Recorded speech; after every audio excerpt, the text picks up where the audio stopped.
Alright guys, today I'm going to be addressing some of the common objections to Noah's Ark, the account that is found in the Bible about how one man ended up saving a bunch of animals and his family from the end of the world um, by bringing a bunch of them onto a giant boat while the whole world got flooded.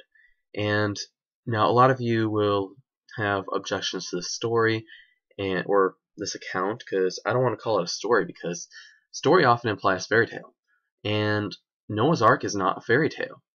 I believe Noah's Ark is a true event, and I am here today to address some of the objections to the account. And like I've said in my other videos, I cannot possibly address every objection in the world to the Bible in one video. There's just too many. And honestly, a lot of them are just recycled versions of other objections.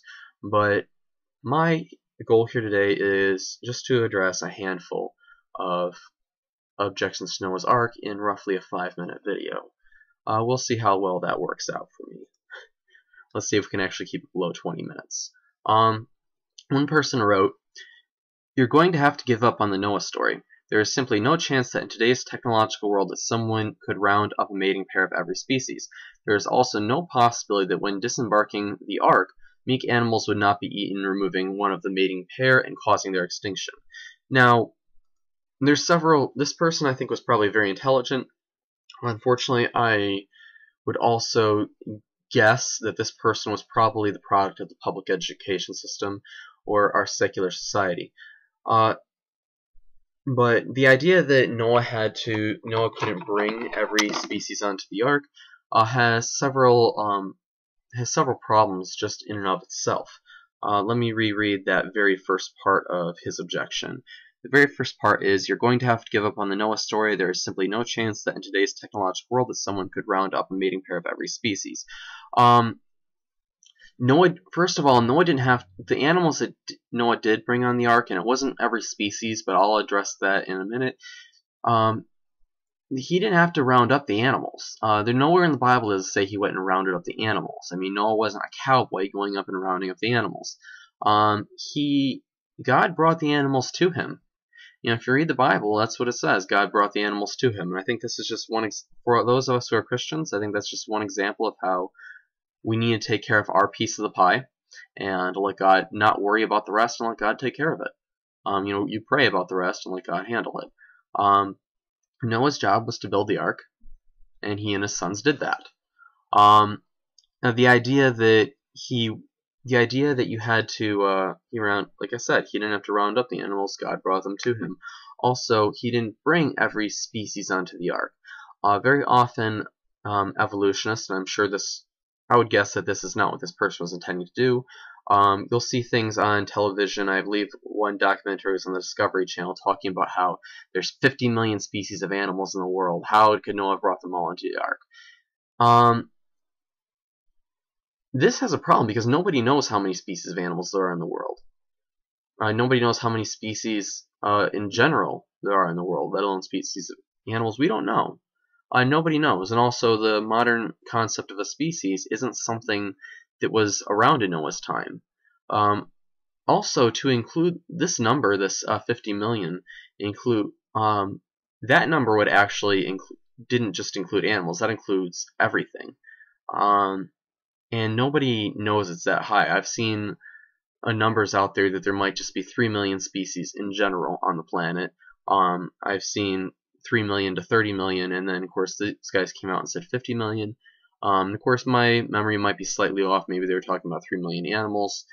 It was a long time ago that I took freshman biology for my for my associates in applied technology and associates in applied science in biotechnology.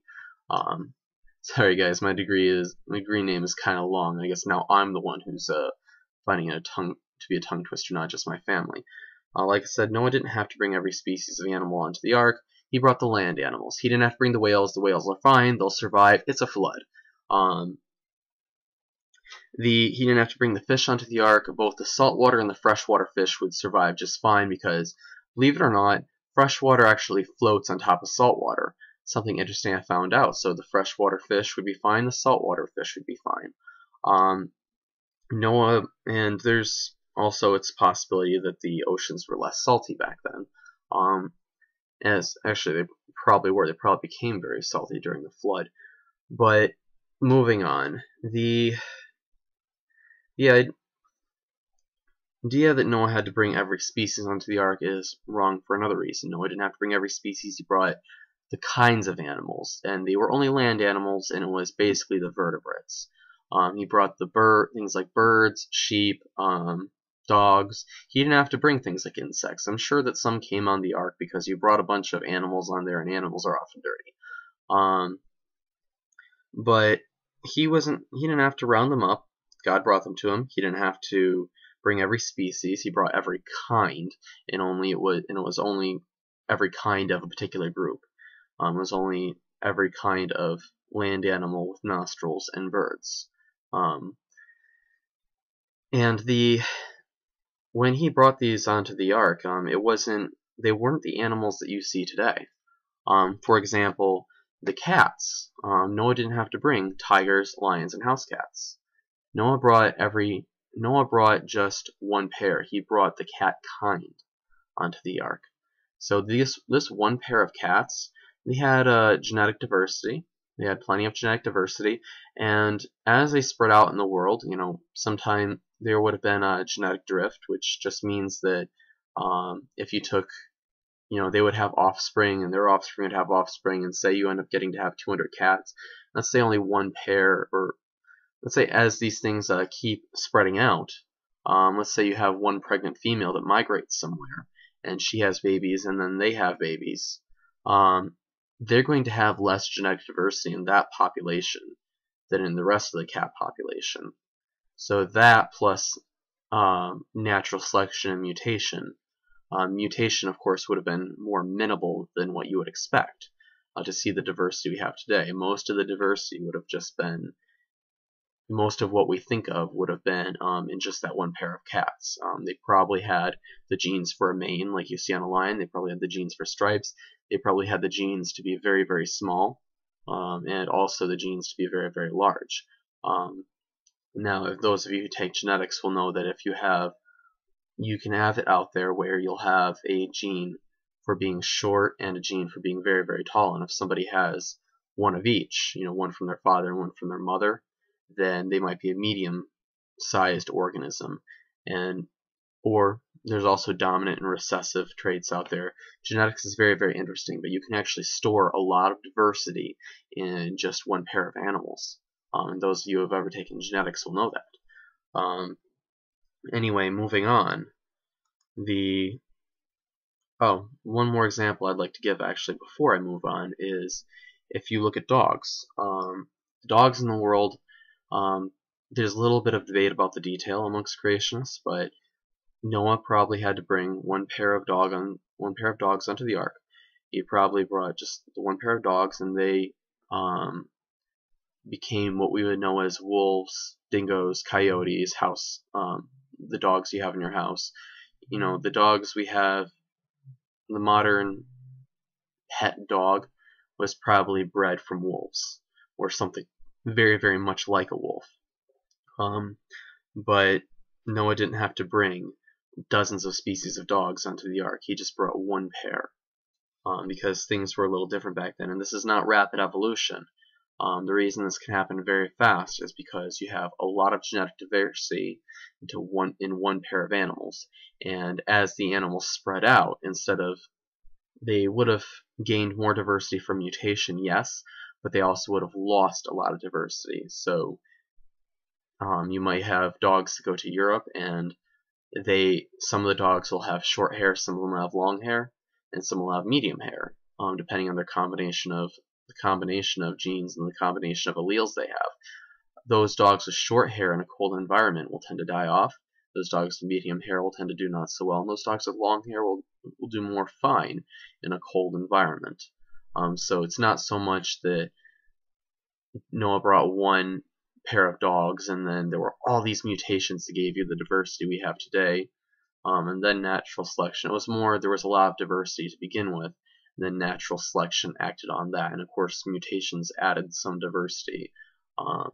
But you know, and of course you guys can look into other videos. There's a difference between getting a mutation that giving somebody a mutation that gives them red hair versus giving an ape a mutation that gives it a gradually larger and larger brain. You know, a long series of mutation that makes a ape brain become a human brain. And of course, I'm sure there's those of you who are about to leave me a comment saying, well, you creationists are stupid. Evolution doesn't say that human beings evolved from apes. It says we have a common ancestor with the ape. Well, the common ancestor that we allegedly would have shared with the apes was itself an ape. It would have itself been an ape, and even on the cover of Time magazine and other publications that are really dominated by evolutionists, they'll have titles that say things like how apes became human. And yeah, of course, Time magazine is not exactly a scientific journal, but the common ancestor with the ape would have itself been an ape. Now, moving on. Alright, this person went on to say, there is also no possibility that when disembarking the Ark, meek animals would not be eaten, removing one of the mating pair and causing their extinction. I would disagree with this. There's actually an explanation for this that you can see at the local zoo. If you go to my local zoo, you'll see lions, sometimes you'll see tigers, sometimes you'll see a sheep, you'll see penguins. We definitely have penguins at my local zoo. You'll see elephants, you'll see all kinds of animals. You'll see both docile animals, and I like the way this guy said meek, and you'll also see animals that are considered to be rather dangerous. Now, how is it that they keep the lions from eating the penguins at the zoo? I mean, according to this person, there's also no possibility that when disembarking the Ark, meek animals would not be eaten, moving one of the mating pair and causing their extinction. Now, it's kind of a difficult question. You know, how do people at the zoo keep the lions from eating the penguins? And the answer is they put them in cages. You know, of course, I don't mean to be too sarcastic about this, but you know, sometimes we just got to kind of think our questions through a little bit. And that's kind of the answer to that. Noah probably put the animals in cages. And by the way, the number of animals that Noah would have had on the Ark would have only taken up one deck. They've done calculations that, in a nutshell, they found out there were only about 14,000 animals or something along those lines. And they ended up finding out that the number of animals would have only taken up one deck on Noah's Ark. And just as when you go to the Bible, you have one God, and you have three persons that make up one God. You have the Son, you have the Father, you have the Holy Spirit, and there's only one way to God, and that's through Jesus Christ. So also on the Ark, you had three decks, but only one entrance. Now, Jesus Christ himself said, in John chapter 14, verse 6, Jesus said to him, I am the way, the truth, and the life. No one comes to the Father but through me. Now, for those of you who try to say, well, Jesus was only a prophet, kind of got that problem, you know, like Muslims, for example. Muslims say that the gospel is actually the word of God. It says in their Quran that it's the word of God. It says the word of God cannot be changed by man. And it says that it also never makes the claim that the Bible has been changed by man. That's just something the Muslims will commonly say, well, the Bible's been corrupted. The Quran never says that. In fact, the Quran says that it can never be corrupted. And of course, there's a lot of different religions out there. One of my surprises was the number of them that say the Bible is holy. Now, like the Baha'i faith, different forms of a lot of Hindus actually have kind of an interesting belief about the Bible. I met a Jewish girl who said, well, I believe Jesus was a prophet. Well, if he's a prophet and he says he's the only way to God, then you kind of got to consider some things. And just like Jesus is the only way to God, and I'll probably make another video on that, guys, because I know that will bother a lot of people, especially in our culture, about what about the person who's never heard of Jesus. And I will address that in other videos. But God is not going to be unfair on Judgment Day. He's not going to say, oops, you accidentally picked the wrong religion, I'm going to plop you into the lake of fire. No, God loves people. But Jesus Christ is the only way to heaven. And I'll explain how that works out in probably a different video. I believe I explained it on my website. But moving on, only one door to Noah's Ark, 3 decks. All the animals took up only 1 deck, and the other decks were, I guess, only supplies and empty room. I mean, anybody who wanted to could have gotten on the Ark. It's pretty sad that only 8 people survived the flood. Now, some people have asked the question about dinosaurs. You know, how is Noah able to fit the dinosaurs onto the Ark? Now, all the other questions about dinosaurs aside, about, dinosaurs died out 65 million years ago and they want to be kind of strong on that. There's a lot of evidence that dinosaurs and humans coexisted, and there's quite a bit of evidence that dinosaurs didn't die out 65 million years ago. Throughout history, there's been descriptions of animals that sound almost identical to a dinosaur, and we can figure out exactly what species it is. If you Google some of the Native American pictures of a thunderbird, it looks exactly like a pterodactyl, even has the long thing sticking out the back of its head like that. There's pictures of sauropods in cave drawings made by Native Americans, and it's very obviously a dinosaur. You can look at my video on the behemoth, and you'll find out about how there's a dinosaur described in the Bible, and you get to see a picture of this cave drawing that I put forth. There's also, they found dinosaur bones with the bone marrow inside still intact and unfossilized. So you had red blood cells and blood vessels sitting around, and they're not fossilized. And people have tried to make excuses for this, saying, well, maybe it's just bacterial growth and things like that, but no, it wasn't. I mean, none of it really held up. And the person who found this was an evolutionist. This wasn't a creationist hoax. The pictures are available all over the place, including in National Geographic.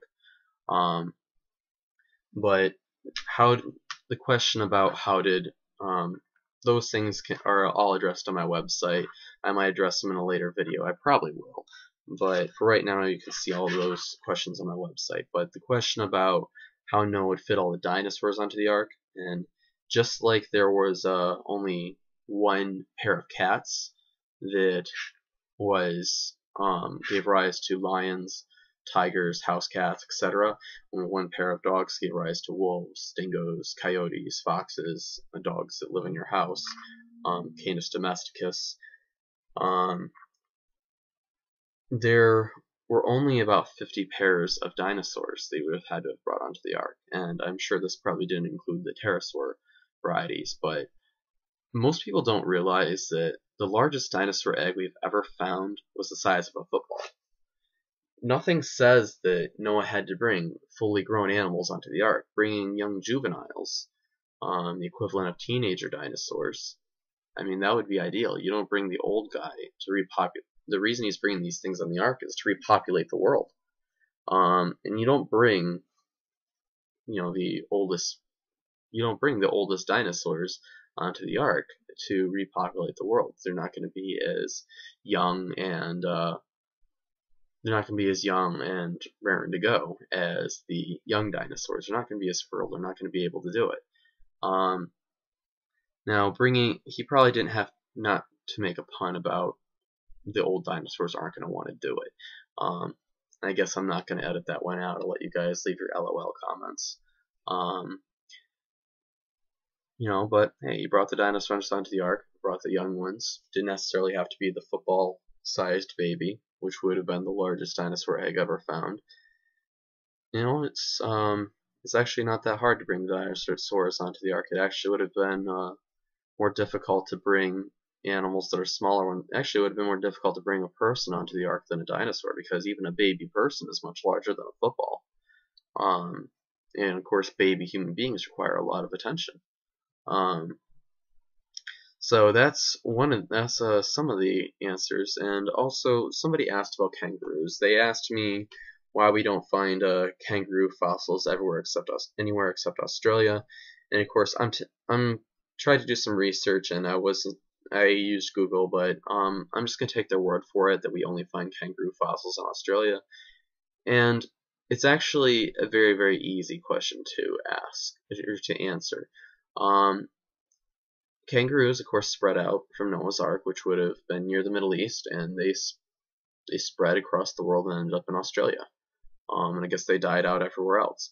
And the evolutionary explanation for why we only both evolutionists and creationists find it a mystery as to why we generally find a whole bunch of marsupials in Australia and a whole bunch of placental mammals in the rest of the world. I mean, it's definitely an interesting question, but it's not really a problem for creationists. I mean, you can't really say, well, this is a problem for creationists and therefore evolution is right. No, because it's just as much of a mystery for evolution. And there's several explanations, but at the end of the day, it's partly based on how we don't know quite as much about marsupials and placental mammals.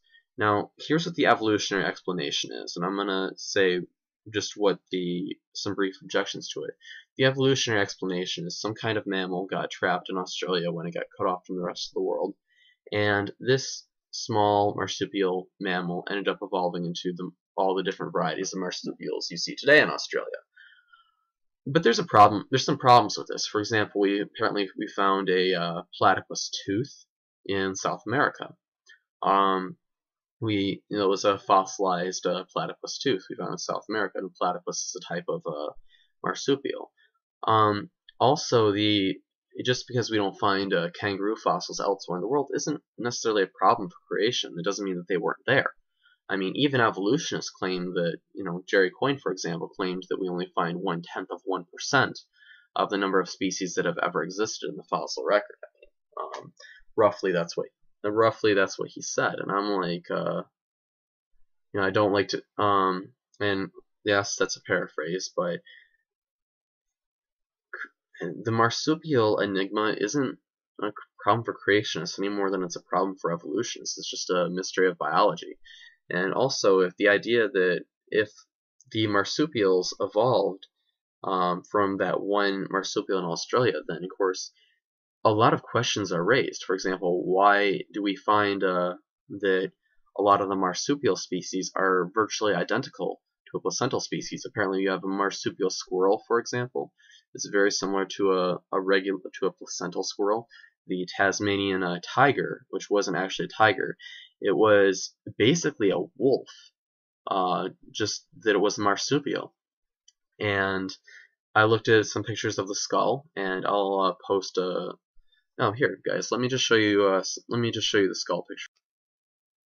All right, guys. Like I said, this is a picture of a gray wolf and a Tasmanian tiger. And of course, like I said, a Tasmanian tiger is not a tiger.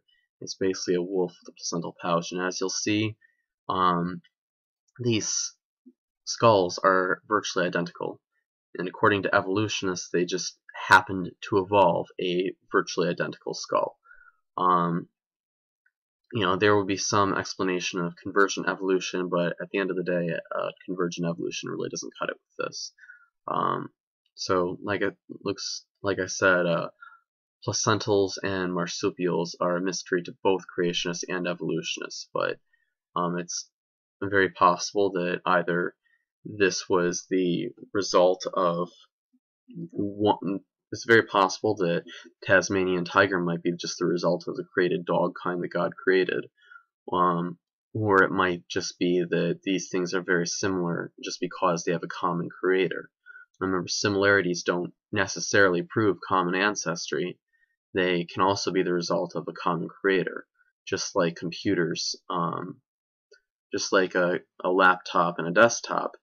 They don't have a common ancestor because they don't reproduce. They have a common creator. The automobiles, they have a common creator, which is man. Human technology is very similar because it has a common creator. The same way, a lot of times animals are very similar. because they have a common creator. And a lot of times the similarities cannot be explained by common ancestry. This might not be one of them, but there's a lot of other times where, because two things are similar and it's not due to common ancestry, it's just kind of dismissed as being the result of convergent evolution. In other words, the two animals evolved the same features because they had a similar need in the environment, or because not because they had a similar need so much, but because the kind of hard to explain without somebody. I'm afraid somebody's going to pick apart my words and put me out of context. But because of natural selection put a similar pressure on animals, they will end up developing along the same lines. But it really doesn't cut it with these two.